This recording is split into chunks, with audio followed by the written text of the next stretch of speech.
Let's go over how to make a dilution using a volumetric flask.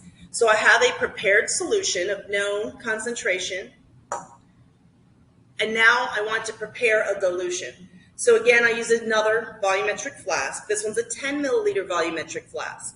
So I can put in some of the concentrated solution. This would be my molarity of my strong, and however much I measure out would be my volume of my strong, and then my new volume of the weak will be 10 milliliters, and I can calculate what is the diluted molarity using my M1V1 equals M2V2 dilution formula. So I'm going to use a graduated pipette. Let's say I want to make a dilution. I'm going to use 2.5 milliliters of the concentrated stock solution, and then the balance will be water.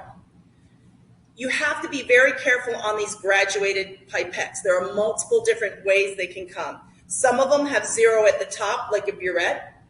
Some of them have 0 at the bottom. The 0 might be a mark here, or if you have a number that has 1, the implied 0 is emptying it out.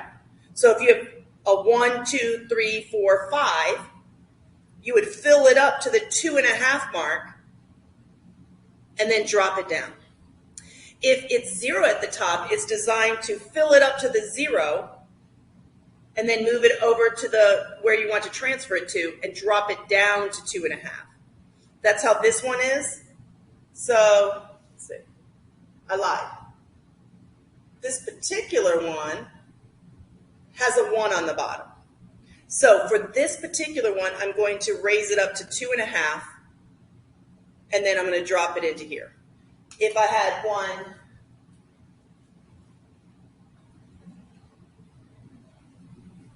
on this particular one, it has a 0 at the top, a 9 here, so the implied 10 is here. So if I wanted 10 milliliters, I'd fill it up to the 0 and empty it all out. If I want 2.5, I can fill it to the 0 and then drop down to 2.5 over the flask I'm trying to put it in. So you really need to look at the markings and devise a plan before you start to use your graduated pipette. Okay, so I have a bulb. I want to make sure that the screw on here is kind of tight so that I get a firm, I want to get a good seal, so I have vacuum. I like this type better, so I'm going to use this one. So I'm tightening up this, and I want to set it on here and make sure I have a nice seal. So I twist it a few times to make sure I've got a good seal. I'm going to need to have this. I can't put the pipette in here, so I'm going to take a clean beaker and put some of my stock solution in. Okay, so the way this works, the thumb wheel, if I pull it down, it's sucking up. If I thumb the wheel up, it lets it down. You won't actually be transferring the solution you think you'd be transferring. You'll be transferring a diluted solution. So it's important to condition your pipette. Now there's only so much vacuum that you have off of this little pump. So you want to make sure that you don't use it all up. If you go too fast, sometimes it can stop and all of a sudden there's no more to go and you haven't even finished filling it. So the best way to do this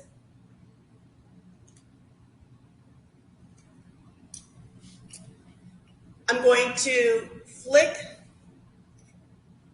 and then I'm going to wait till the liquid stops rising. Flick again, wait till it stops rising. Flick again. If you do that, you will have enough vacuum power to get it all the way up to the 0. Now in my case, remember, I'm going to 2.5. I overfill it, and then I use my thumb going up to drop the liquid layer back down. So I'm going to drop it down until it's reading at 2.5.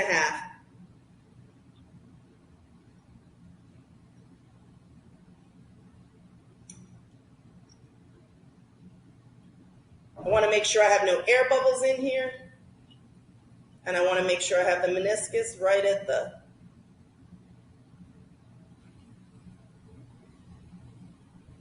And this is a pretty effective strategy for me. I'm kind of holding the bottom over the thing with my thumb, sort of my finger securing it so that I can be looking at the scale and I can be controlling it with the other end.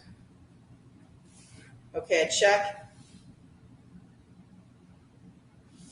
Okay, now I want to put this over my flask, and now I'm going to let it go. Since I'm letting all this go, I could just evacuate it, but if I had to measure down, again, I want to leave a little space. So I don't want this pushed up against here, otherwise it won't come out well. So I leave a little space, I kind of hold it up, and now I'm going to thumb up. And it's slowly coming down.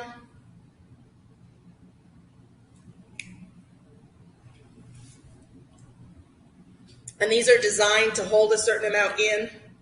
I can take off the top and make sure it all evacuates. Sometimes it leaves a certain amount in. If it stays in there and it doesn't come out when you take the top off, it's designed to keep it. Don't worry about it.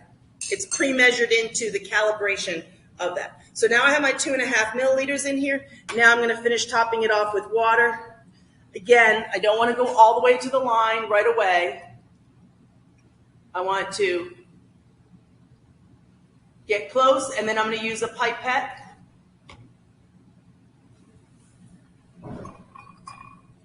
So I have a little pipette of water where I can go drop by drop and get it right on the meniscus, right on the line.